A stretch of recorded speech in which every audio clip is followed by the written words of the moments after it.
Samajwadi party में एक तरफ स्वामी प्रसाद मौर्य आउट हैं, तो अब फिर से केशव देव मौर्य इन हो गए हैं।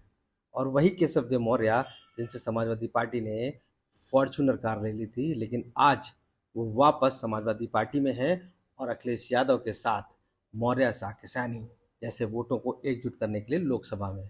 हमारे साथ बात करने के लिए मौजूद है इस समय केशव देव आ, और ये बताइए कि क्यों, क्या वजह रही थी कि आज आप फिर समाजवादी पार्टी के साथ जुड़ गए और नाराजगी आप लोगों की दूर होगी जो पहले की नाराजगी थी।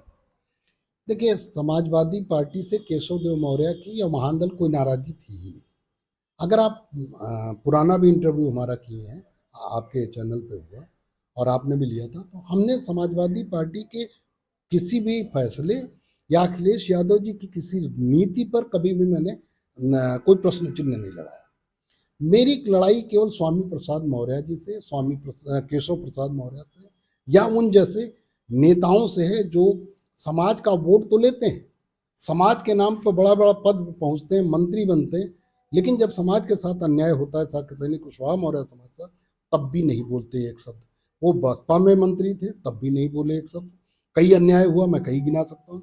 भारतीय जनता पार्टी की पहली सरकार में दर्जनों अन्याय हुए, बड़ी बड़ी घटनाएं हुई। देवेंद्र कुशवाहा की हत्या हुई, पुलिस ने पीट के मार दिया। करमवीर साक्य को दबंगों ने चाकू मार दिया।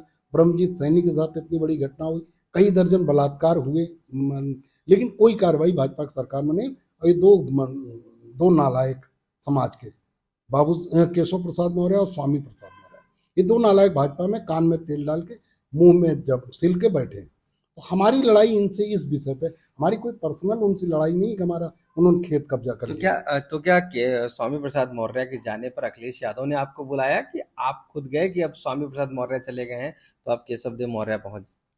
देखिए, मैं समाजवादी पार्टी में स्वामी प्रसाद मौर्य के रहने के बावजूद दोबारा आया। जब मैं खाली इतना चाहता था कि एक एमएलसी के पद जो दे रहे हैं वो बेकार हो जाएगा, क्योंकि स्वामी प्रसाद मौर्य आरएसएस के इशारे पर काम करने वाला व्यक्ति है। वो केवल समाजवादी पार्टी को नुकसान पहुंचाएगी, एक सीट खराब हो जाएगी एमएलसी की। तो मैं चाहता तक दबाव बनाऊ ना जाए, वो सीट किसी और के पास चले। मैंने कहा, इतनी शर्त रखी कि आप स्वामी प्रसाद मौर्य को मत दीजिए, मुझे मत दीजिए एमएलसी, आप किसी और को दे दीजिए, साक्य सैनिक कुशवाहा मौर्य को, जो आपकी पार्टी का, समाजवादी पार्टी का झंडा दो रहा है 10-20 साल से। मेरी केवल इतने, तो मैंने इसके लिए दबाव बनाया और दबाव बनाने में मैं ही निकल गया पार्टी से। लेकिन उसके बावजूद मैं मध्य प्रदेश चुनाव साथ में लड़ा 2023 में। कोई मेरा रिश्ता नया नहीं, और न मैं कभी नाराज रहा अखिलेश यादव जी से। मैं अखिलेश यादव जी के साथ था और हूँ और रहूंगा भी। तो आप कितनी सीटों पर चुनाव लड़ेंगे लोकसभा में? इस बार कुछ बातचीत होगी अखिलेश यादव जी से? देखिए, आज पहली मुलाकात थी मध्य प्रदेश चुनाव के बाद। मैंने कई बार उनसे अनुरोध किया, आज उन्होंने समय दिया, मुलाकात हुई। और उस मुलाकात में मुझे अब ये अंदाजा लग गया कि उनके जो भ्रम के बादल थे, जिन लोगों को उन्होंने बहुत अपना समझा था, जिन स्वामी प्रसाद मौर्य को उन्हें भरोसा था, वो सब उनके सामने आ गया कि न तो उनके पास वोट था और न वो उनके अपने। उन्हें केशवदेव मौर्य, मैंने महसूस किया उनके मन में केशवदेव मौर्य के प्रति और महानदल के प्रति स्नेह है। अब तो सीटों गठबंधन की बात तो आज फाइनल हो गई कि महानदल और समाजवादी पार्टी इस लोकसभा चुनाव 2024 से 27 तक गठबंधन में है।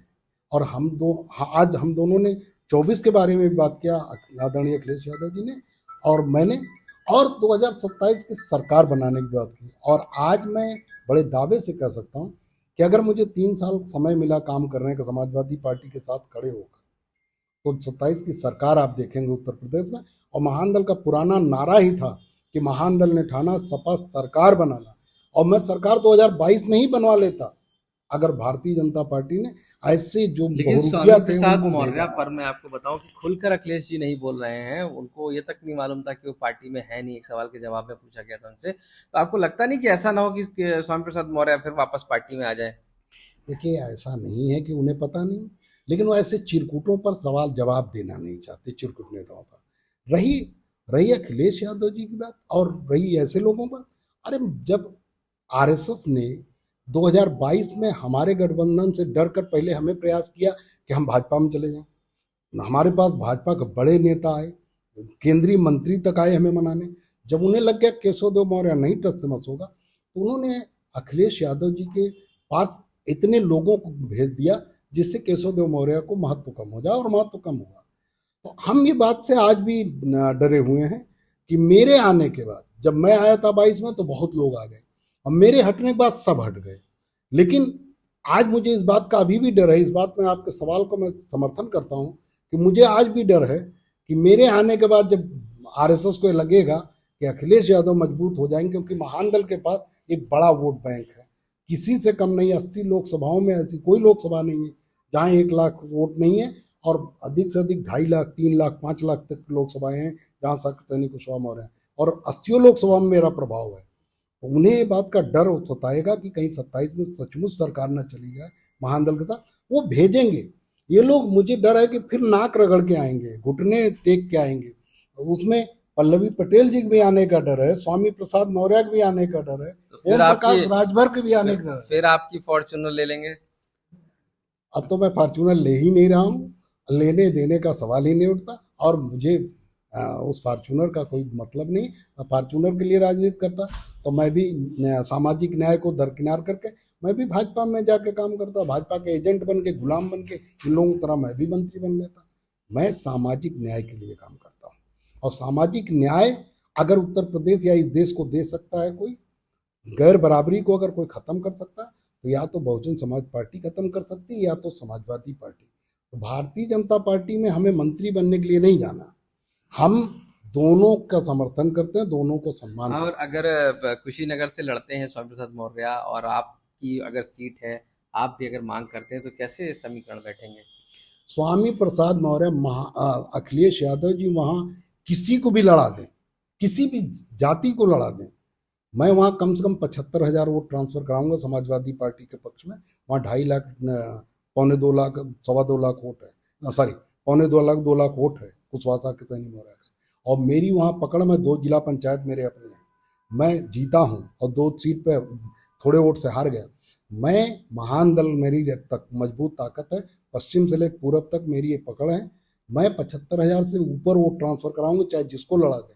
और स्वामी प्रसाद मौर्य की हिम्मत हो, वो लड़के देख ले 5,000 वोट से ज्यादा पा जाएंगे, मैं राजनीति बंद कर दूंगा। अकेले लड़के देख ले, हिम्मत हो तो हम क्या राजनीति छोड़ दूंगा। हम कह सकते हैं कि अब जो है केशव देव मौर्य अखिलेश यादव की फॉर्च्यूनर पर सवार हो गए हैं।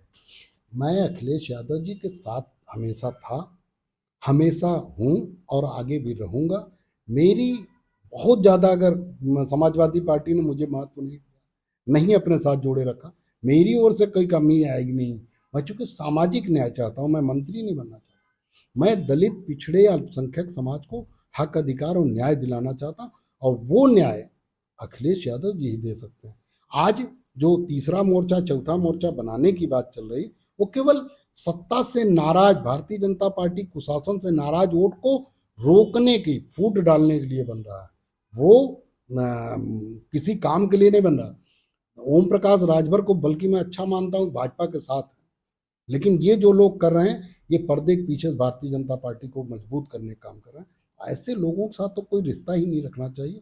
मैं अखिलेश यादव जी के साथ या बसपा के साथ रह सकता हूँ, क्योंकि सामाजिक लड़ाई वही लड़ रहे हैं। दलित, पिछड़े, अल्पसंख्यकों का अगर कुछ मिल सकता है, हक, अधिकार और न्याय, तो यही दोनों पार्टियां दे सकती तो केशव देव मौर्य महान दल के एक बार फिर से समाजवादी पार्टी की फॉर्च्यूनर पर सवार हो गए हैं, और इस बार उनका मुकाबला, उन्होंने साफ कहा है कि अगर स्वामी प्रसाद मौर्य कहीं से भी चुनाव लड़ते हैं या कुशीनगर से लड़ते हैं, तो 5,000 वोट भी उनको नहीं मिलेगा, और अगर मिलता है तो अपनी राजनीति भी छोड़ देंगे। यानी एक बड़ा साथ समाजवादी पार्टी के चीफ के साथ अब शुरुआत करने जा रहे हैं लोकसभा में, और अब देखना होगा कि ये दल कितना और लंबा लाइन्स में जाता है। लखनऊ से कैमरा पर्सन गौरव गुप्ता के साथ आशीष श्रीवास्तव, आज।